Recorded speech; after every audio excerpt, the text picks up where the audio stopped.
लेकिन आपका आपका जो भी संशय, जो भी प्रश्न होता है या क्लास से संबंधित जो भी आपको शंकाएं रहती है, प्लीज अपना चैट बॉक्स में या रेज हैंड करके क्लास के अंत में आपके लिए रखा जाएगा।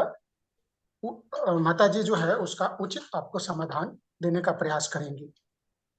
लेकिन आप सबसे निवेदन कि भाव रस से परिपूर्ण इस संदेश को 1 घंटा उसी श्रद्धा के भाव से ग्रहण करिए जैसे अर्जुन ने जो है कुरुक्षेत्र के युद्ध में भगवान से वो ग्रहण किया था। ऐसा हम आपसे अपेक्षा करते हैं, ऐसा हम प्रयास करते हैं, ताकि ये भगवान का संदेश जन जन तक, आप सभी तक जो है पहुंचे। कोई भी इसमें आपको क्लास से संबंधित कोई समस्या होती है, जरूरी नहीं कि क्लास में, क्लास के बाद भी जिस ग्रुप में आप बने हुए हैं उस ग्रुप में आपने एडमिन को टैग करके उनको अपनी समस्या लिख सकते हैं, बता सकते हैं, वो आपको उचित समाधान देंगे। तो आप सभी से निवेदन कि क्लास को आज से 18 दिन तक कृपया इसको बीच में छोड़े नहीं, गैप नहीं करें, क्योंकि उससे आपका जो है ना, ये जो 18 दिन का मिशन है वो अधूरा रह जाएगा। हमें भी दुख होता है और दुख होगा कि आपका जो है ना, हम आपको पूरी तरीके से वो बता नहीं पाए। तो निवेदन करते हैं और माता जी से प्रार्थना करते हैं कि वो अब जो है ना आगे के कार्यक्रम को जारी करें। धन्यवाद माता जी, कोटि कोटि धन्यवाद। कोटि कोटि धन्यवाद प्रभु जी। हरे कृष्णा। तो सबको सूचनाएं मिल गई हैं कैसे क्लास में आपको आचरण करना है और कैसे क्लास की मधुरता को का रसपान करना है आपको। तो शुरू करते हैं। सबसे पहले हम मंगलाचरण करते हैं, भगवान को याद करते हैं, अपने गुरुओं को याद करते हैं, श्रीला प्रभुपाद जी को याद करते हैं। ओम नमो भगवते वासुदेवाय। ओम नमो भगवते वासुदेवाय। ओम नमो भगवते वासुदेवाय। ॐ अज्ञानातिमिरान्धस्य ज्ञानञ्जनं शलाकया चक्षुरुन्मीलितं येन तस्मै श्रीगुरुवे नमः। श्रीचैतन्यमनोभीष्टं स्थापितं येन भूतले स्वयं रूप कदा मह्यं ददाति स्वपदान्तिकं। वन्देऽहं श्रीगुरु श्रीयुतपदकमलं श्रीगुरून् वैष्णवांश्च श्रीरूपं साग्रजातं सहगण रघुनाथ अन्वितं तं सजीवम् स्वाद्वैतं सावधूतं परिजनसहितं कृष्ण चैतन्य देवं श्री राधा कृष्ण पादान सहगण ललिता श्री विशाखा अन्विताश्च। हे कृष्ण करुणा सिंधु दीनबंधु जगतपते गोपेश गोपिका कांत राधा कांत नमस्तुते। तप्त कांचन गौरांगी राधे वृंदावनेश्वरी विश्वानुसती देवी प्रणमामि हरिप्रिये। नमः ॐ विष्णुपादाय कृष्णपृष्ठाय भूतले श्रीमती भक्ति वेदांत स्वामिन् इति नामिने। नमस्ते सरस्वती देवे गौरवाणी प्रचारिणी निर्विशेषा शून्यवादी पाश्चात्यदेशतारिणे। जय श्री कृष्ण चैतन्य प्रभु नित्यानंद श्री अद्वैत गदाधर शिवासादि गौर भक्त वृंद। हरे कृष्णा कृष्ण कृष्ण हरे हरे, हरे राम राम राम हरे हरे। हरे कृष्णा। सभी को हरे कृष्णा। शील प्रभुपाद जी के द्वारा शील प्रभुपाद जी की जय। हरे कृष्णा। तो जरा सब लोग एक बार बोल दीजिए, हरे कृष्णा कृष्ण कृष्ण हरे हरे, हरे हरे राम राम राम राम राम हरे हरे, हरे। हरे कृष्णा कृष्ण कृष्ण हरे हरे हरे, हरे हरे हरे राम हरे हरे राम राम राम राम राम हरे राम हरे। हरे हरे। हरे कृष्ण माता जी, हरे हरे कृष्ण प्रभु जी, दंडो प्रणाम। हरे कृष्णा। तो सब लोग शुरुआत करें महामंत्र से जो भगवान चैतन्य ने हम लोग को दिया हुआ है, चैतन्य महाप्रभु ने हमको ये दिया हुआ है। तो अब हमारी जो यात्रा है, हमारी और आपकी एक साथ मिलकर यात्रा शुरू हो रही है 18 दिनों में भगवत गीता को समझने की। उसका शुभारंभ कर रहे हैं हम। 51 बैच है हमारा और हमें खुशी है कि हम इस तरह एक एक बैच आगे बढ़ते बढ़ते 51 तक पहुंच गए हैं। और इसमें सबसे पहले अपने पूज्य गुरुदेव श्रील प्रभुपाद जी की चरण वंदना करती हूँ। राधा गोविंदा मंदिर इस्कॉन मैंगलोर के अध्यक्ष और इस ऑनलाइन पाठ्यक्रम के जनक नमो निष्ठा दास प्रभु जी को तथा समस्त शिक्षा गुरुओं को, समस्त दीक्षा गुरुओं को पांचांग प्रणाम करती हूँ तथा आप सभी भक्तों का स्वागत करती हूँ। लॉर्ड चैतन्य से जो है वो आशीर्वाद मांगती हूँ कि इस बैच को पूरी तरह से सफल बनाएं। हमारा और आपका प्रयास केवल यही है कि भगवान को जाने हम 18 दिनों में, क्योंकि 18 बहुत महत्वपूर्ण जो है नंबर है। 18 दिन महाभारत का युद्ध हुआ, 18 अक्षौहिणी सेना थी दोनों पक्षों की मिला के। महाभारत में 18 पर्व हैं, 18 ही हमारे पुराण हैं। तो ये शुभ यात्रा जो आपके पहला कदम है, फर्स्ट फुट स्टेप, जो बच्चा चलता है पहला कदम, माँ बाप कितने खुश होते हैं। सोचिए आज कृष्णा कितने खुश हो रहे होंगे कि आपने अपने आध्यात्मिक जीवन का पहला कदम रखा है। तो भौतिक जीवन हो चाहे आध्यात्मिक जीवन हो, पहला कदम हमेशा उत्सव का होता है, आनंद का होता है। और आध्यात्मिक आनंद हमेशा शाश्वत होता है, कभी भी नष्ट नहीं होता है। तो कृष्ण हमारी और आपकी भक्तिमय यात्रा को पूरी दृढ़ता प्रदान करें, यही हमारी शुभकामना है। तो सबसे पहले मंगलाचरण किया हमने, ओम अज्ञानातिमिरान्धस्य ज्ञानांजन शलाकया। अपने गुरुओं को सादर प्रणाम किया, उनसे आशीर्वाद मांगा कि जो हमारा अज्ञान रूपी अंधकार है इसको ज्ञान से भर दिए, ज्ञान रूपी प्रकाश हमारे जीवन में लाइए। और ये अवसर जो है इसी ज्ञान को प्राप्त करने का, जो शास्त्रों में हमें ज्ञान मिला है, हम भजन गाते हैं भगवान श्री कृष्ण से, राधा रानी से भक्ति मांगते हैं कि हमें अपने चरण कमलों में स्थान दें, अपनी कृपा हमारे ऊपर बरसा के रखें। श्री प्रभुपाद जी कहते हैं जब भक्ति का नशा होता है तो सारे भौतिक जगत के नशे दूर हो जाते हैं। कितना भटकता है जी भौतिक जगत में, इस नशे को उस नशे को करता है, लेकिन जब हायर टेस्ट मिल जाता है, कहते विषयाविनिवर्तते निराहारस्य देहिना रसवर्ज्य रसोपस्य परम दृष्टवा निवर्तते। जब परम दृष्टा हायर टेस्ट मिल गया तो जगत के जो निम्न रस है वो बिल्कुल अच्छे नहीं लगते हैं। जैसे डेजर्ट होता है ना, खाने के बाद कुछ मीठा हो जाए कहते हैं, तो वो जब मीठा खा लेते हैं उसके बाद कुछ भी नहीं खाना चाहते कि नहीं मुंह का स्वाद अच्छा हो गया, अब तो नहीं कुछ चाहिए। वैसे भगवान का नशा है। इस नशे का बिना, जो कहते हैं नशा किस क्या होता है, जिसके बिना हम रह ही नहीं सकते हैं, वो नशा होता है। तो ये भी एक आध्यात्मिक नशा है, भगवान को जानना, भगवान का अनुभव करना, भगवान की सेवा करना। और ये भी जो है वो एक नशा है, जो नशा अगर एक बार जीवन में आ जाता है फिर दूसरा नशा जो है वो, दूसरा कुछ भी अच्छा नहीं लगता है। क्योंकि नशा होता है कि हाँ उसके बिना तो जिंदगी बेकार सी लगने लगती है।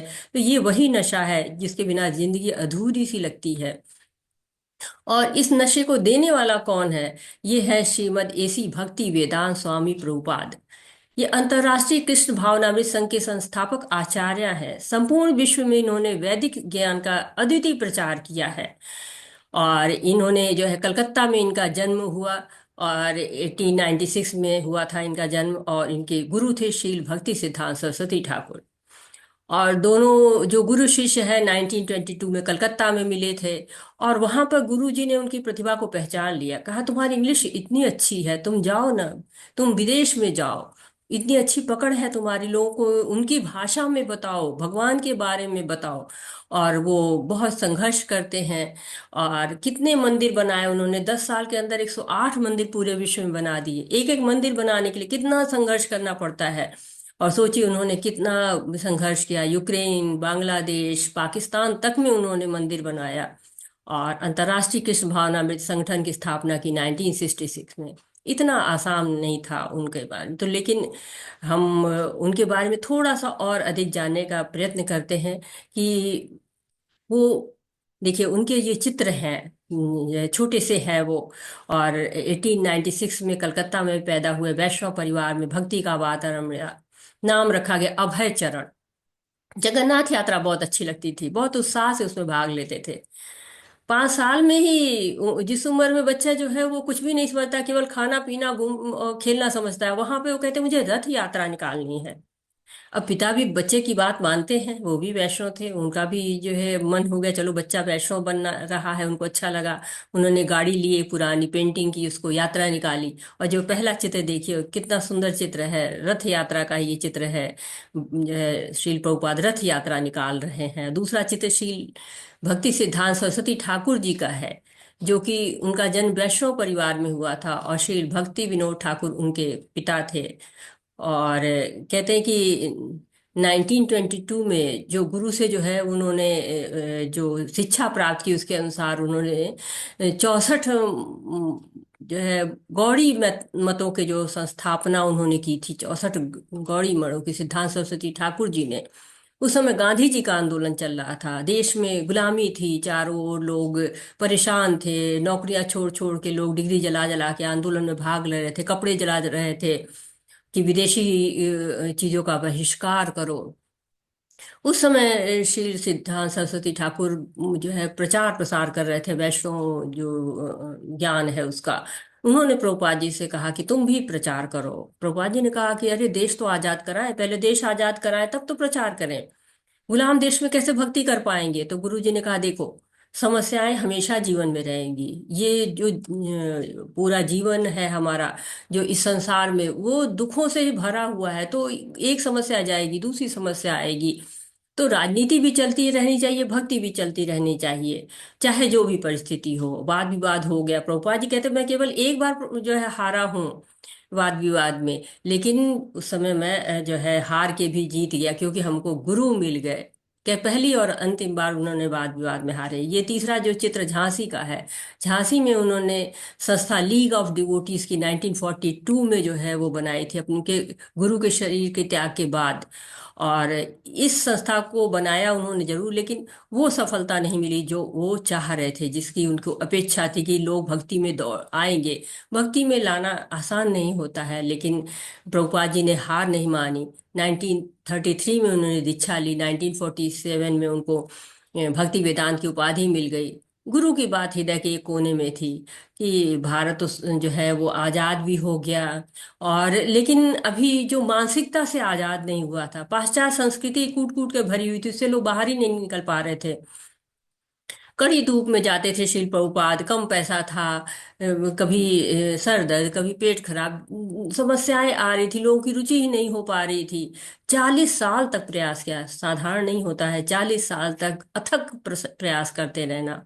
और फिर 1965 में उन्होंने मोरारजी भाई की जो शिपिंग कंपनी के मालिक थे, उनकी पत्नी से प्रार्थना करके कि मुझे अपने गुरु की बात पूरी करनी है। मालवाहक जहाज एक अमेरिका जा रहा था, कोई सुविधा नहीं, समय भी ज्यादा लगता है मालवाहक जवाब में, जो जहाज में पैसा भी नहीं, 40 रुपए कुल जेब में। अब ये सोचिए कि आपको हवाई जहाज से जाना कितना आसान है, लेकिन मालवाहक जहाज बहुत समय लगता है, और समुद्री बीमारियां होती रहती हैं। प्रभुपाद जी भी बहुत परेशान हुए। जैसे घोड़ा गाड़ी से जाइए और कार से जाइए, कितना अंतर हो जाता है। बहुत कठिन यात्रा उन्होंने की, हिलते डुलते, हिचकोले खाते, बिना सुविधाओं के। रास्ते में उनको कई बीमारियां आई, यहाँ तक कि हार्ट अटैक तक ही आ गया, और सब झेल गए। दो दो हार्ट अटैक आए, और इतना झेलने के बाद जो है उनको समझ में आ गया कि बस अब मेरे सारे इम्तहान पूरे हो गए, अब मैं जो है वो अपना कार्य जरूर पूरा कर पाऊंगा। ये उनके अंदर एक निर्भीकता आ गई। और कैप्टन भी बहुत कहा उसने कि इतना शांत तो कभी समुद्र था ही नहीं जितना शांत आज के दिन रहा है। तो ये कीर्तन कर रहे हैं टॉम स्किन स्क्वायर में, पहला कीर्तन उनका हुआ, इसी का चित्र है ये। और 80 के दशक का समय था, वियतनाम युद्ध हो गया था, अमेरिका में लोग शरण ले रहे थे। और एक मित्र के यहाँ उनको 5वें फ्लोर पर एक कमरा मिला, खिड़की पर शीशे नहीं थे, गजब की ठंड थी, 70 वर्ष की उम्र थी, लेकिन कुछ भी उनके जो संकल्प था उसको डिगा नहीं पा रहा था। क्यों? गुरु का वचन पूरा करना है, गुरु का वचन पूरा किए मैं कैसे इस संसार में जा सकता हूँ।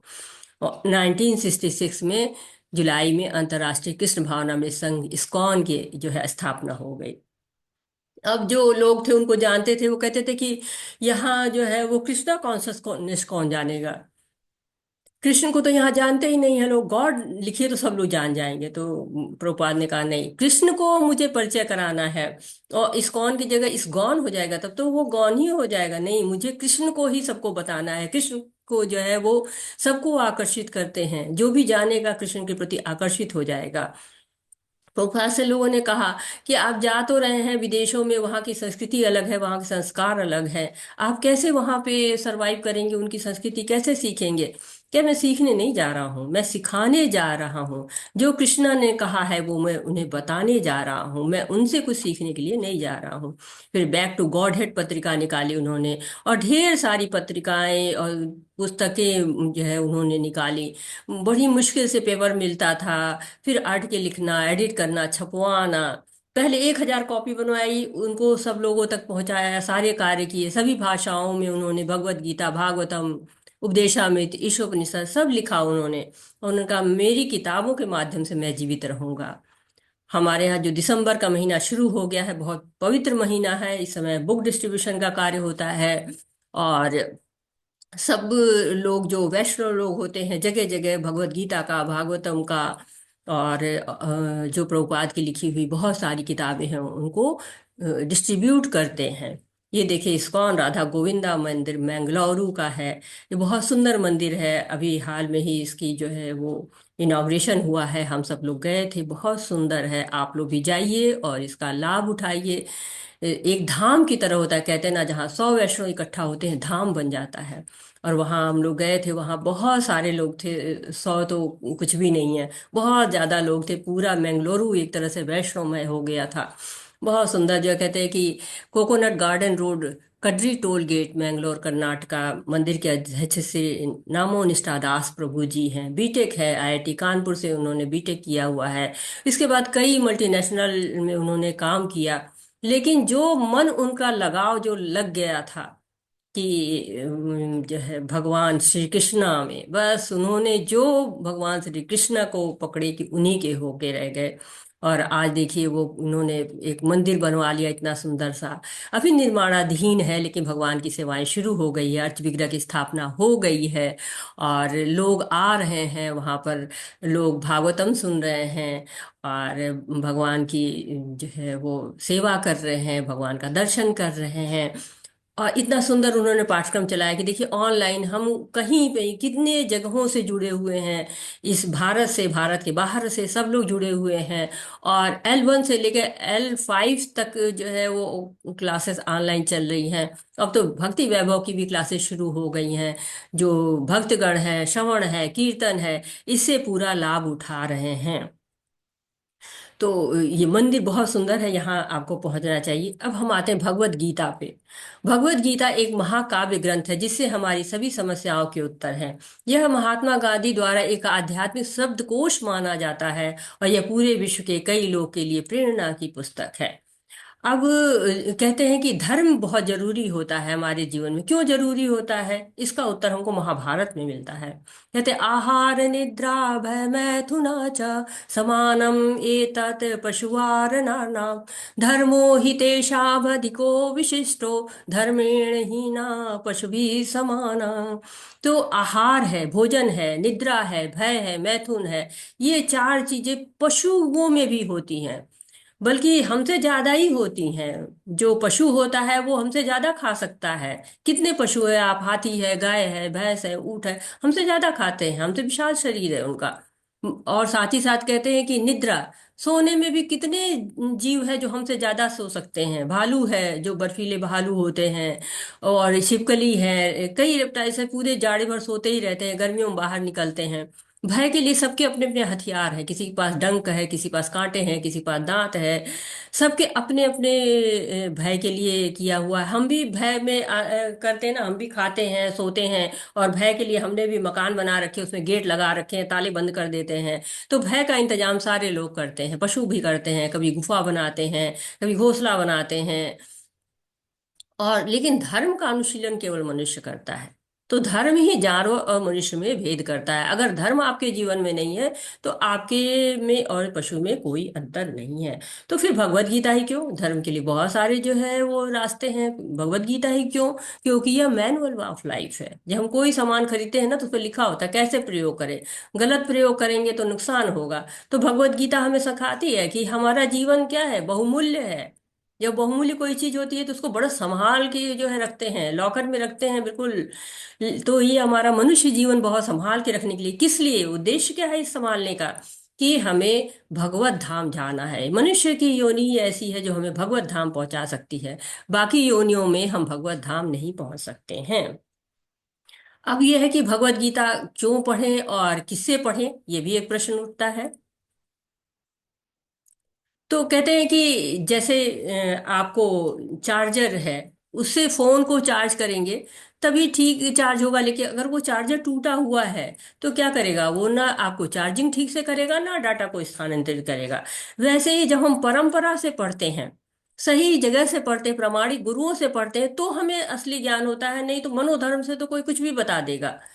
और एक चीज और है, हम सोचते हैं हमें क्या किसी से पढ़ने की जरूरत है, हम तो पढ़े लिखे हैं, उठाएंगे भगवत गीता पढ़ना शुरू कर देंगे। लेकिन नहीं, भगवत गीता को जब तक किसी के माध्यम से नहीं पढ़ा जाएगा तब तक उसको सही ढंग से पढ़ा नहीं जा सकता। और माध्यम भी कैसा होना चाहिए, प्रमाणिक होना चाहिए। ये श्री कृष्ण जी ने जो है वो ब्रह्मा जी को ज्ञान दिया, ब्रह्मा जी से नारद को मिला और नारद जी से माध्वाचार्य, और ऐसे करते करते श्रील प्रभुपाद जी तक आए ये परंपरा, और ये हमको भी ये ज्ञान का लाभ मिल रहा है। तो हमें श्रील प्रभुपाद जी का बहुत धन्यवाद होना चाहिए, बहुत उनके प्रति हमें कृतज्ञ होना चाहिए। छोटी छोटी बातों के लिए हम थैंक यू बोलते हैं, हमें प्रभुपाद जी को तो बहुत बड़ा वाला थैंक यू बोलना चाहिए, ताकि वो हमारे जीवन में एक आध्यात्मिकता लाके रख रहे हैं, जिसके द्वारा हम जान सकते हैं कि हमें जीवन को जीना कैसे है, हमें जीवन को कैसे अपने आगे चलाना है। मैनुअल ऑफ लाइफ है ये, लाइफ का कोई मैनुअल ऐसे लेके नहीं आता है कोई, कि हर सामान के साथ तो पैकेट आते हैं उसमें लिखा रहता है ये ऐसे प्रयोग करें।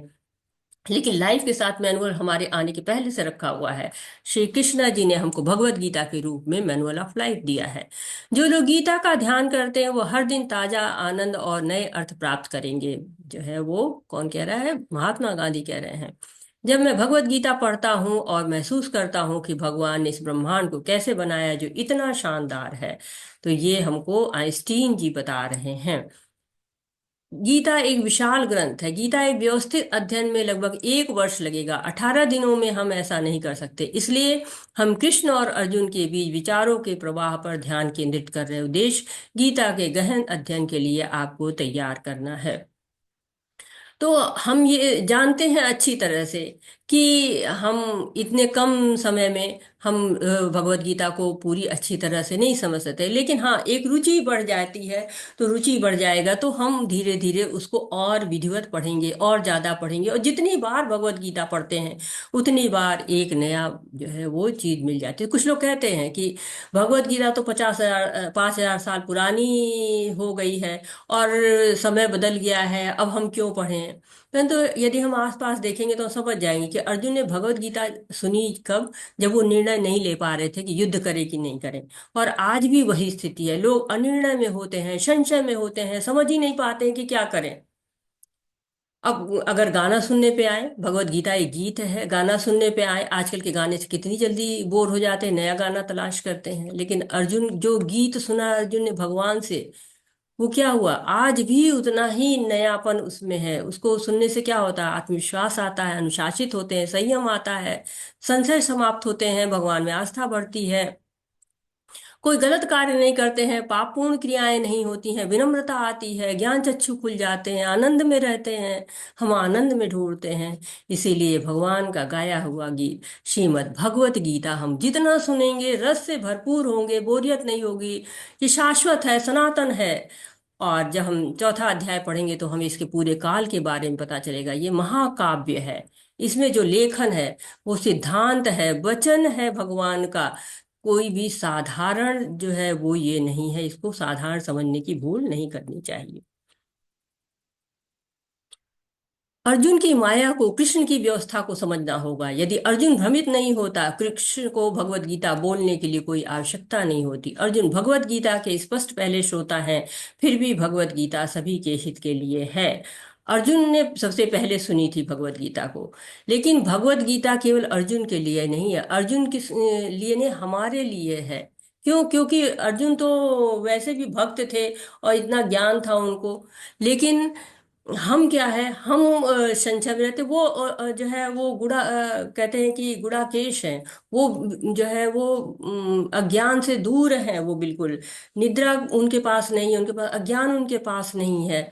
लेकिन जो है वो हम क्या है, हम अज्ञानी भी है, सोए हुए हैं, अभी हमको जगना है।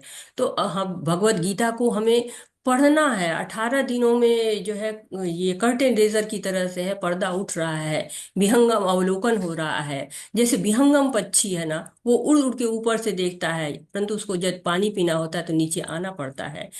आजकल के नेता लोग क्या करते हैं, वो भी जब बाढ़ आती है तो हेलीकॉप्टर में बैठ के विहंगम अवलोकन करते हैं, लेकिन जब वास्तविक स्थिति होती है तो नीचे आना पड़ता है। वैसे ही हम अभी विहंगम अवलोकन करेंगे, इसका गहन अध्ययन के लिए आपको एक तरह से तैयार करेंगे कि आप और ज्यादा जो है वो इसको पढ़ें, और ज्यादा इसको समझें, इसको समझने की कोशिश करें। तो भगवत गीता में जो है वो आप 5 बातों को पढ़ेंगे। ईश्वर के बारे में पढ़ेंगे, कर्म के बारे में पढ़ेंगे, प्रकृति के बारे में पढ़ेंगे, काल के बारे में पढ़ेंगे, जीव के बारे में पढ़ेंगे। तो ये व्यवस्था की गई है भगवान की, ये रचना की है भगवान की कि अर्जुन को बोले, लेकिन कृपा हमारे ऊपर हो रही है। भगवत गीता हम तक पहुंच रही है, जो हमें बताएगी कि सभी का हित होगा। कृष्ण ही हमारे ईश्वर हैं, कृष्ण ही हमारे आराध्य हैं, ईश्वर परमः कृष्ण। और ये सारी माया, ये भौतिक जगत, सारा सब कुछ भगवान के द्वारा ही नियंत्रित है, भगवान के लिए के द्वारा ही सब कुछ रचित है। गीता के रहस्यवाद की शुरुआत करते हैं। आपका स्वागत है। हरे कृष्णा कृष्ण कृष्णा हरे हरे, हरे रामा राम राम हरे हरे। अब हम आदि शंकराचार्य द्वारा जो है भगवत गीता की क्या महिमा की गई है, ये पढ़ते हैं। हरे कृष्णा। गीता शास्त्रम इदं पुण्यम यः पठेत प्रयतः पुमान् विश्वोपाद अवप्नोति भयं शोकादिवर्जितः। भगवत गीता दिव्य साहित्य है। जो इसे ध्यान पूर्वक पढ़ता है और इसके उपदेशों का पालन करता है, वह भगवान विष्णु का आश्रय प्राप्त करता है, जो कि समस्त भय तथा चिंताओं से मुक्त हैं। तो यहाँ पर जो है आदि शंकराचार्य, जो भगवान शिव के अवतार कहे जाते हैं, वो कह रहे हैं कि भगवत गीता दिव्य साहित्य है, दिव्यता है इसमें, इसके उपदेशों का पालन करना चाहिए। भगवान के प्रति शरणागति है ये। भगवान की शरण जब मिल जाती है तो क्या होती है, चिंता भय सब समाप्त। भौतिक संसार में एक चिंता आई नहीं कि दूसरी घेर लेती है, और इस जगत की सबसे बड़ी चिंता तो यही है कि जन्म मृत्यु जरा व्याधि से कैसे मुक्त होंगे, और भगवत गीता इससे हमें मुक्ति प्रदान कराती है। गीताध्ययनशीलस्य प्राणायाम परस्य च नैव सन्ति हि पापानि पूर्वजन्म कृतानि च। यदि कोई भगवत गीता को निष्ठा तथा गंभीरता के साथ पढ़ता है, तो भगवान की कृपा से उसके सारे दुष्कर्मों के फलों का उस पर कोई प्रभाव नहीं पड़ता है। तो बड़ी महिमा अपार है, असीम है। जो पढ़ेगा सारे कर्म फलों से मुक्त हो जाएगा। क्यों? क्योंकि वो जान जाता है कि कर्म फल से आसक्ति नहीं होनी है, इसको भगवान को समर्पित कर देना है। जब ईमानदारी से कोई प्रयास करता है तो उसका उद्धार निश्चित है। मलिने मोचनम पुंसा जल स्नानम दिने दिने, सकृत गीतामृत स्नानम संसार मलनाशनम। मनुष्य जल में स्नान करके नित्य अपने को स्वच्छ कर सकता है, लेकिन यदि कोई भगवत गीता रूपी पवित्र गंगा जल में एक बार भी स्नान कर ले, तो वह भौतिक जीवन भवसागर की मलिनता से सदा सदा के लिए मुक्त हो जाता है। तो यहाँ बता रहे हैं आदि शंकराचार्य जी की हमको प्रतिदिन शुद्धता की आवश्यकता पड़ती है। हम बाहर रूप से शुद्ध होने के लिए स्नान करते हैं, लेकिन आंतरिक शुद्धता के लिए क्या करेंगे, भगवत गीता को पढ़ेंगे। क्योंकि गंगा जल से कहते हैं ना, शुद्धि होती है। और जब भगवत गीता पढ़ते हैं हम, तो मन विचार बुद्धि सब कुछ शुद्ध हो जाता है, कोई भी भौतिक कल्मश नहीं रह जाता है। गीता सुगीता कर्तव्या किमन्यो शास्त्र विस्तरे, या स्वय पद्मनाभस्य मुख पद्माद विनिशिता। चूंकि भगवत गीता भगवान के मुख से निकली है, अतः किसी अन्य वैदिक साहित्य को पढ़ने की आवश्यकता नहीं रहती। केवल भगवत गीता का ही ध्यान पूर्वक तथा मनोयोग से श्रवण तथा पठन करना चाहिए। केवल एक पुस्तक भगवत गीता ही पर्याप्त है, क्योंकि यह समस्त वैदिक ग्रंथों का सार है और इसका प्रवचन भगवान ने किया है। तो तो बता रहे हैं कि आजकल तो समय ही नहीं है, लोगों के पास जो है वो इतना ज्यादा नहीं पढ़ सकते हैं, लेकिन हमें भगवत गीता पढ़नी है, भगवान की वाणी है, सब ग्रंथों का सार है, वैदिक फलों का सार है, अच्छा है। तो इसमें रस मिलता है तो सब लोग पढ़ते भी हैं, क्योंकि रस जहाँ मिलना शुरू होता है वहां सब लोग इसको पढ़ते हैं। तो बहुत ध्यान से मनोयोग से पढ़ना चाहिए, क्योंकि बहुत ज्यादा पुस्तकें न पढ़ के केवल भगवत गीता ही पढ़ी जाए तो भी हमारा उद्धार हो सकता है। भारतामृता सर्वस्वं विष्णु वक्ताद् विनिशितम् गीता गुणगोदकं पीत्वा पुनर्जन्म न विद्यते। जो गंगा जल पीता है वह मुक्ति प्राप्त करता है, तो उसके लिए क्या कहा जाए? जो भगवत गीता का अमृत पान करता हो। भगवत गीता महाभारत का अमृत है, और इससे भगवान कृष्ण मूल विष्णु ने स्वयं सुनाया हुआ है। तो भगवान कृष्ण की वाणी है, और इसलिए हमको उसको अवश्य सुनना चाहिए। भगवान हमको सुनाना चाह रहे हैं, और हम इसको रस पान करके जन्म मृत्यु जरा व्याधि के चक्र से मुक्त हो सकते हैं। पुनर्जन्म की संभावना समाप्त हो जाती है। कहते हैं ना, सबसे बड़ा भय है पुनरपि जन्मम पुनरपि मरणम, बार बार गर्भ में आना। और गर्भ का दुख जानते हैं कि कितना गर्भ का दुख होता है, उससे मुक्ति मिल जाती है। सर्वोपनिषदो गावो दुग्धा गोपाल नंदन पार्थो वत्स सुधी भुक्ता दुग्ध गीता मृता महत। यह गीतोपनिषद, भगवत गीता, जो समस्त उपनिषदों का सार है, गाय के तुल्य है और ग्वाल बाल के रूप में विख्यात। भगवान कृष्ण इस गाय को दूह रहे हैं। अर्जुन बछड़े के समान है, और सारे विद्वान तथा शुद्ध भक्त भगवत गीता के अमृतमय दूध का पान करने वाले हैं। तो यह बहुत सुंदर श्लोक है। उपनिषद सारे जो है वो गाय के हैं समान है। और गाय का दूध कौन पीता है? बछड़े पीते हैं। तो नंद के पुत्र श्री कृष्ण उसको दूह रहे हैं, और बछड़ा जो है वो अर्जुन है, वो पहले दूध पीता है। तो जो भगवत गीता के दूध अमृत के समान है, उसका पान अर्जुन कर रहे हैं, और बछड़े के बाद जो दूध बचता है वो बाकी लोग पीते हैं। तो सारे विद्वान शुद्ध भक्त जो भाग्यशाली हैं वो इस दूध को पी सकते हैं, और भगवत गीता रूपी अमृत का पान करते हैं। तो भगवत गीता जो भी सुन पाता है, जो उस रस को कानों में जिसके घुलता है, बहुत ही भाग्यशाली कहा जाता है।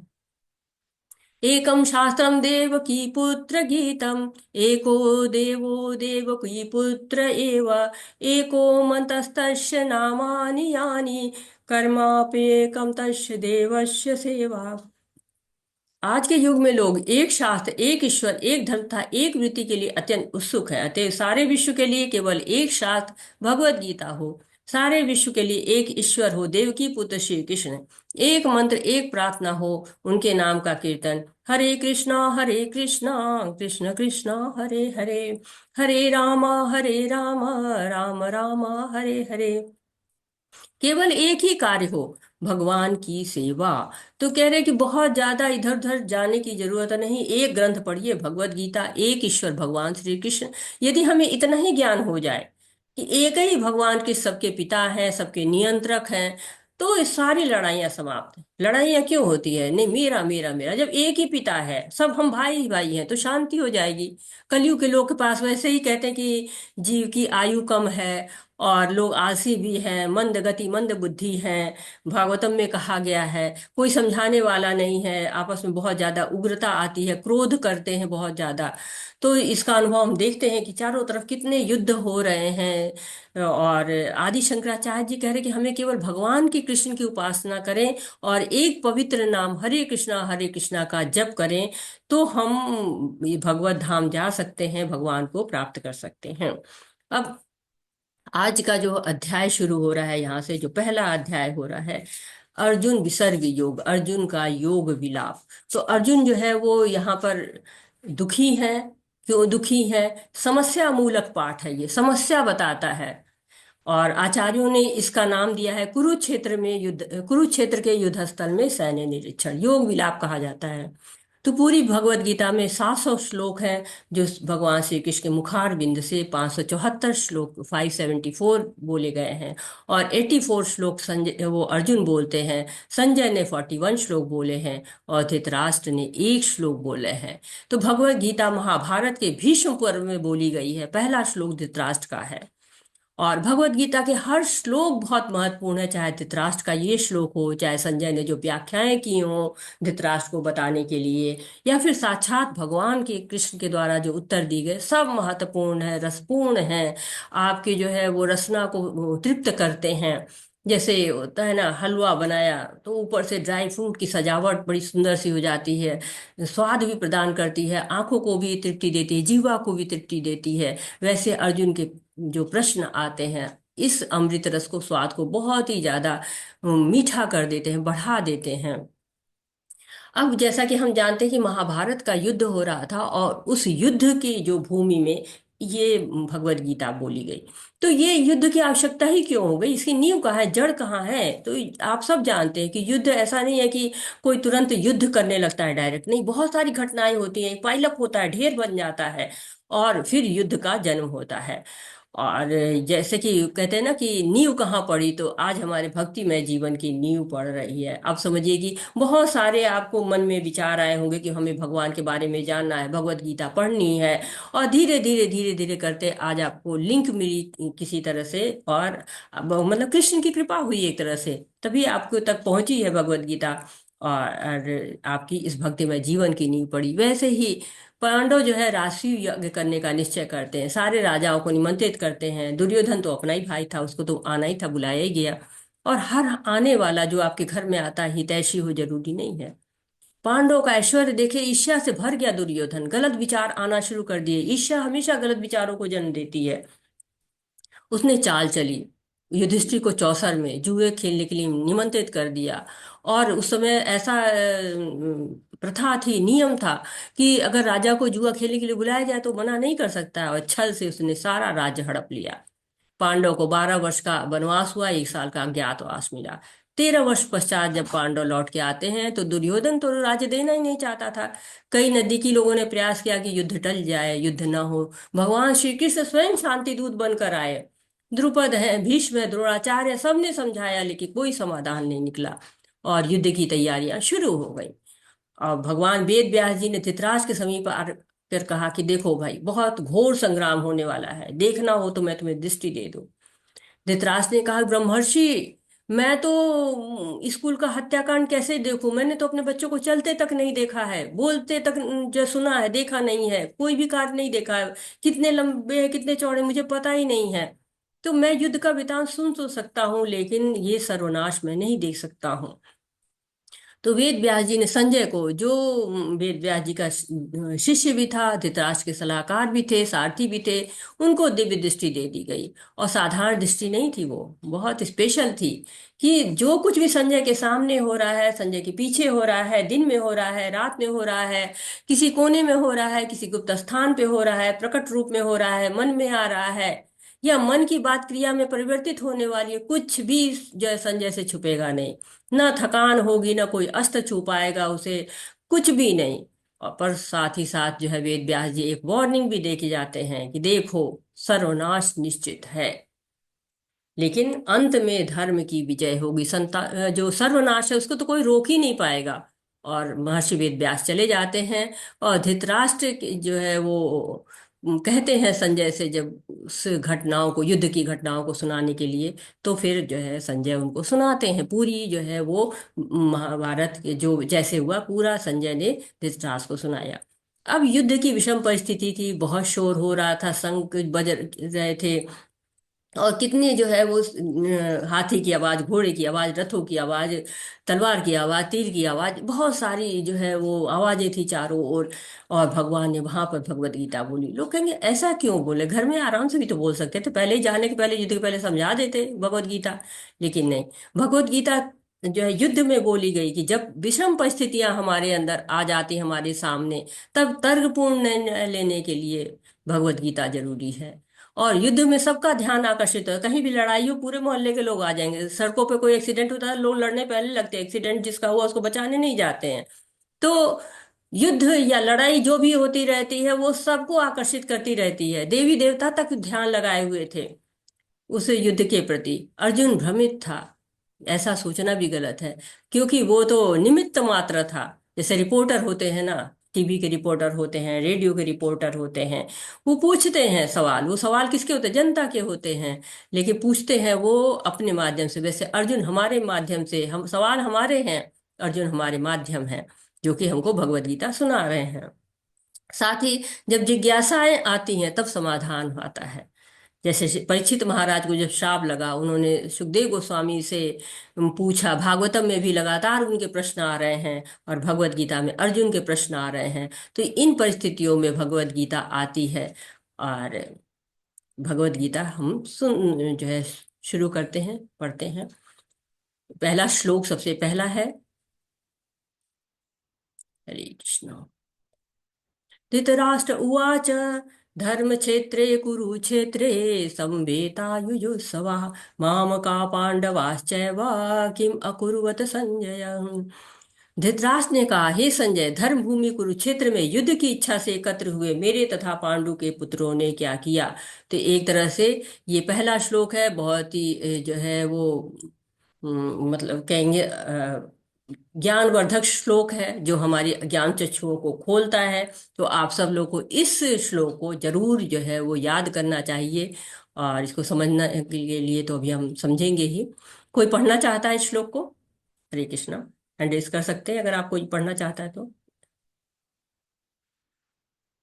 विनीता माता जी पढ़िए, माता जी। हरे कृष्णा।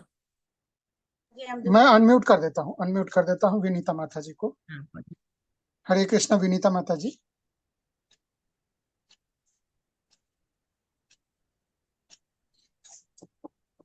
विनीता माता जी आप पढ़ सकती हैं। मनीषा माता जी, आप दोनों में से कोई भी जो है, आपने रेज मैं हैंड बोलूं किया है। प्रभु जी? हरे हाँ पढ़िए कृष्णा। माता। हाँ पढ़िए। यस। धर्मक्षेत्रे धृतराष्ट्र उवाच धर्मक्षेत्रे कुरुक्षेत्रे समवेतायुयुत्सवः मामका पांडवाश्चैव किम कुर्वत संजयः। बहुत धृतराष्ट्र सुंदर, ने बहुत सुंदर जी। धृतराष्ट्र ने कहा, हे संजय, धर्म भूमि कुरुक्षेत्र में युद्ध की इच्छा से एकत्र हुए मेरे तथा पांडु के पुत्र ने क्या किया। हरे कृष्ण। हरे कृष्णा। धन्यवाद माता जी। तो धर्म क्षेत्र, धर्म से शुरू हो रही है भगवत गीता, और अंत भी धर्म से होता है। धर्म क्षेत्र कुरुक्षेत्र से शुरू हुई, और सर्वधर्मान परित्यज्य माम एकम शरणम व्रज। तो धर्म क्षेत्र कुरुक्षेत्र धर्म का क्षेत्र है। क्षेत्र किसको कहते हैं? जमीन को, पीस ऑफ लैंड जो बोलते हैं। तो जमीन धर्म की है, फसल भी धर्म की ही उगेगी।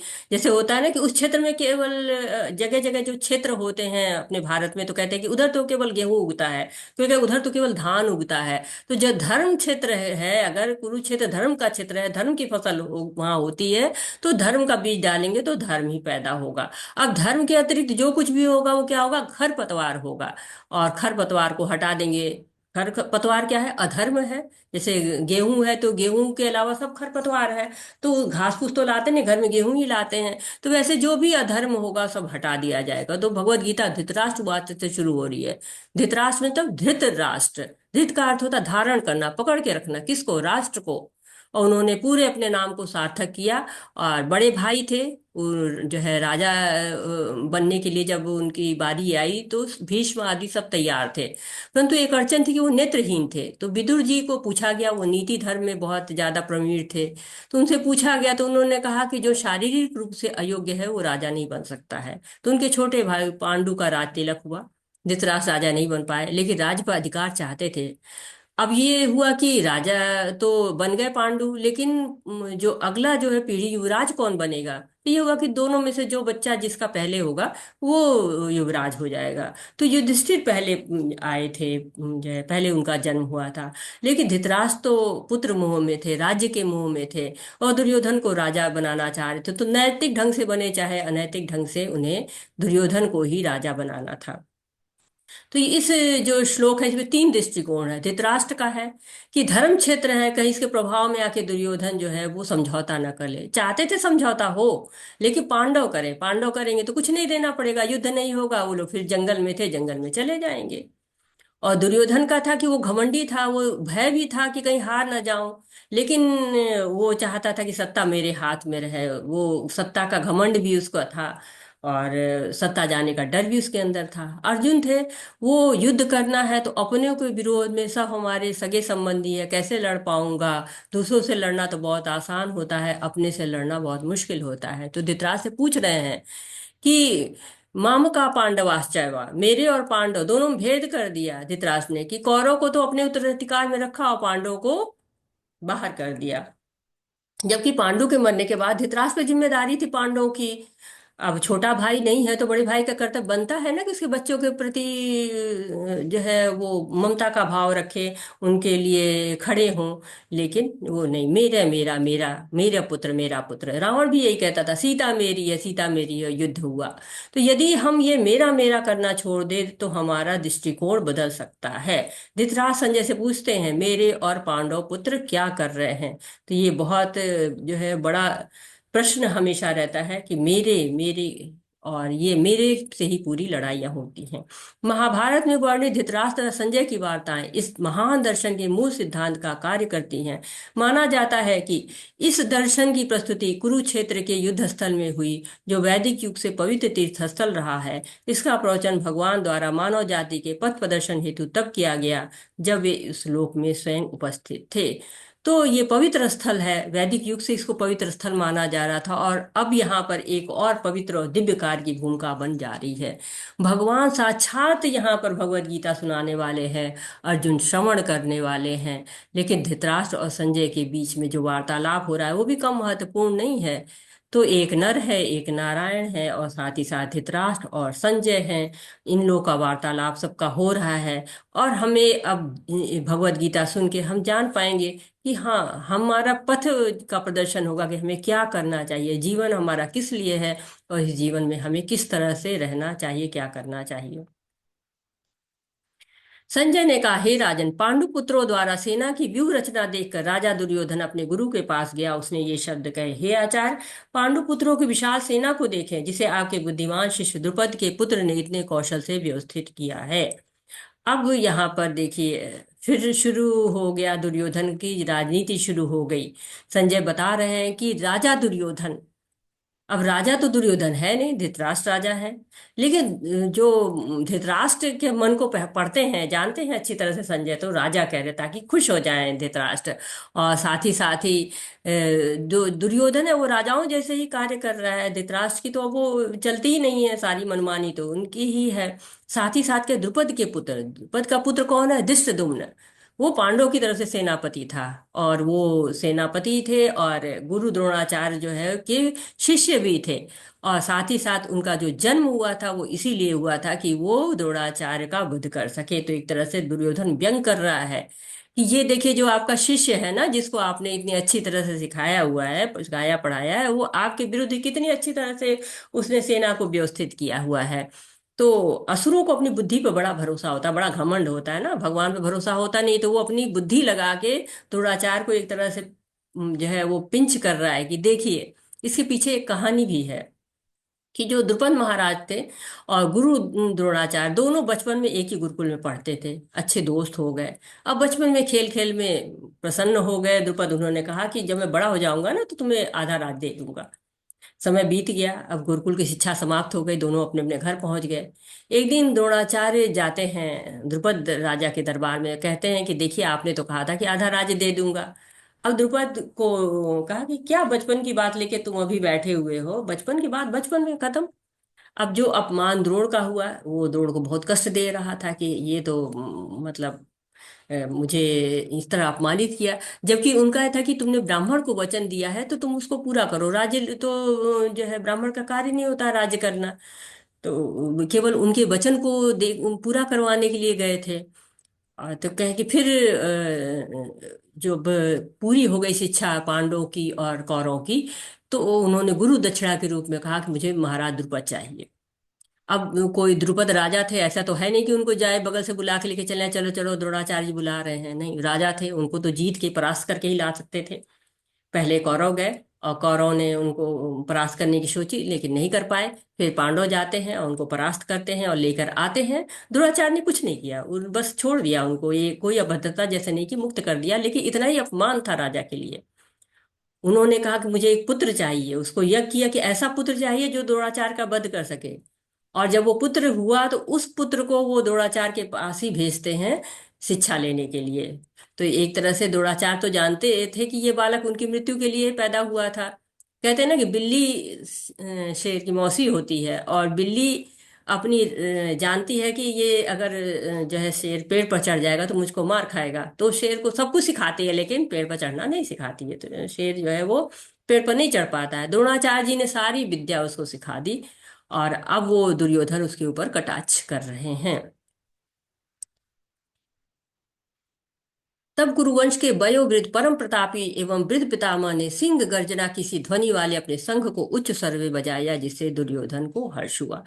जब युद्ध होते हैं तो वहां पर जो है युद्ध भेरी बजती है, तो शंख बजते हैं और सारे बहुत जो है जितने भी वाद्य यंत्र बजते हैं।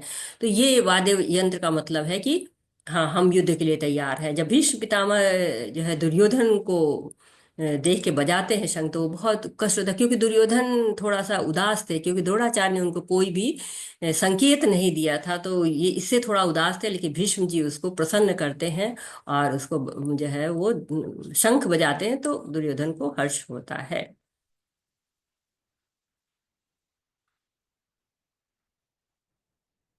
ततः श्वेते युक्ते महति सदने स्थितो माधवा पांडवाश्चैव दिव्यो शंखो प्रधमतु। दूसरी ओर से श्वेत घोड़ों द्वारा खींचे जाने वाले विशाल रथ पर आसीन कृष्ण तथा अर्जुन ने अपने अपने दिव्य शंख बजाए।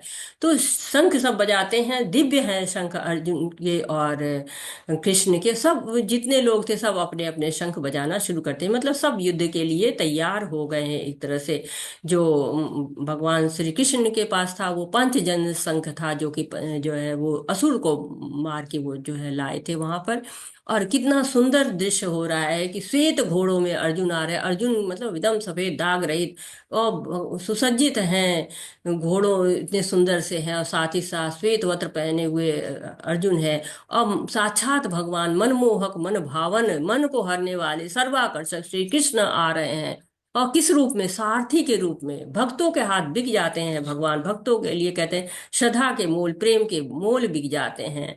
तो भीम पौंड्रू शंख बजाते हैं, युधिष्ठिर अनंत विजय बजाते हैं, नकुल जो है वो सुघोष बजाते हैं, सहदेव मणि पुष्पक शंख बजाते हैं, सब अपने अपने शंखों को बजा देते हैं और एक युद्ध का सा वातावरण शुरू हो जाता है। अथ व्यवस्थितात्मना दृष्ट्वा धार्तराष्ट्रान् कपिध्वजः प्रवृत्ते शस्त्र सम्पाते धनुरुद्यम्य पाण्डवः ऋषिकेशं तदा वाक्यम् इदमाह महीपते। उस समय हनुमान से अंकित ध्वजा लगे रथ पर आसीन पांडुपुत्र अर्जुन अपना धनुष उठाकर तीर चलाने को उद्यत हुआ। हे राजन, धृतराष्ट्र के पुत्रों को व्यूह में खड़ा देखकर अर्जुन ने श्री कृष्ण से ये वचन कहे। तो अब जो है रथ का वर्णन हो रहा है। रथ पर हनुमान जी विराजमान थे, सारी शक्तियों के साथ विजय की घोषणा हो गई है। एक तरह से सारे संकेत अर्जुन के पक्ष में, पांडवों के पक्ष में जा रहे हैं। अर्जुन ने कहा, हे अच्युत, कृपा करके मेरा रथ दोनों सेनाओं के बीच में ले चले, जिससे मैं यहाँ युद्ध की अभिलाषा रखने वालों को और इस शस्त्रों की इस महान परीक्षा में जिनसे मुझे संघर्ष करना है उन्हें देख सके। अच्युत कहा है भगवान को, जो अपने पद से नहीं गिरते हैं, भले वो सारथी के वेश में हैं लेकिन अपने जो है पद पर बने हुए हैं। भगवान का पद जो है वो हमेशा उच्च ही रहता है। अर्जुन ने वहां पर दोनों पक्षों की सेनाओं के मध्य में अपने चाचा ताऊओं, पितामहों, गुरुओं, मामाओं, भाइयों, पुत्रों, पौत्रों, मित्रों, ससुरों और शुभ चिंतकों को देखा। अब देख रहे हैं कि सारे शुभ चिंतक, सारे अपने लोग वहां पर खड़े हुए हैं। अर्जुन उवाच दृष्टवेमं स्वजनं कृष्ण युयुषु समुपस्थितं सिदन्ति मम गात्राणि मुख च परिशुष्यति। अर्जुन ने कहा, हे कृष्ण, इस प्रकार युद्ध की इच्छा रखने वाले मित्रों तथा संबंधियों को अपने समक्ष उपस्थित देकर मेरे शरीर के सारे अंग कांप रहे हैं और मेरा मुख सूखा जा रहा है। तो ये जो लक्षण है ये आ रहे हैं अर्जुन के, क्योंकि अर्जुन सरल हृदय है। अपने लोगों को देख के, स्वजनों को देखकर उनकी जो है वो स्थिति उतनी अच्छी नहीं रहेगी, शरीर कांप रहा है उनका। हे कृष्ण, इस युद्ध में ही अपने स्वजनों का वध करने से मुझे कोई अच्छाई दिखती है, न तो मुझे कोई अच्छाई दिखती और न मैं उससे किसी प्रकार की विजय राज या सुख की इच्छा करता हूँ। तो कह रहे हैं कि मुझे अपने स्वजनों को मार के क्या मिलेगा। जब हम कोई अच्छी चीज पाते हैं, सुख होता है तो अपने पास जाते हैं स्वजनों के पास, दुख होता है तो स्वजनों के पास जाते हैं। तो ये युद्ध में मैं जीत भी जाऊं तो ये खुशी मैं किसके साथ बांटूंगा। हरे कृष्णा। कोई पढ़ना चाहता है? हरे कृष्णा।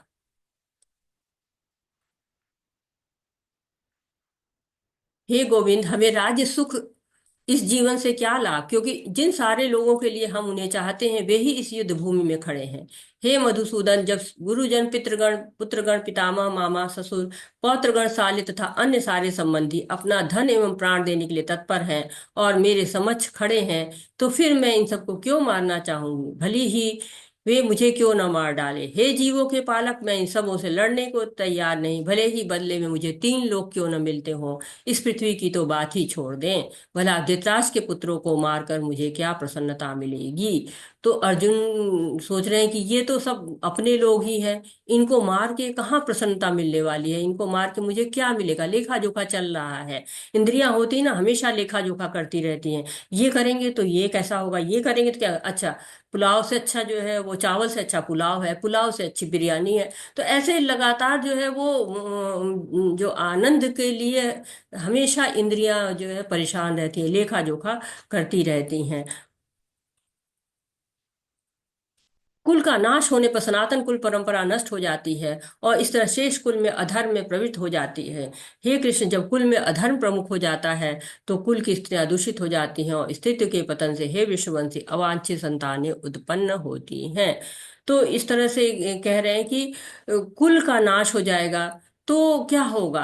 अर्जुन कुल के बारे में भी वहां खड़े होकर सोच रहे हैं कि परिवार में कोई कमाने वाला नहीं होगा, स्त्रियां दूषित हो जाएंगी, अवांछित संतानें हो जाएंगी। अच्छी संतानें समाज का भविष्य है और बड़ी होती हैं संतान जो है समाज का निर्माण करती हैं। अगर ये जो है कुल परंपरा ही सारी नष्ट हो जाएगी, पितरों को पानी कहाँ से मिलेगा।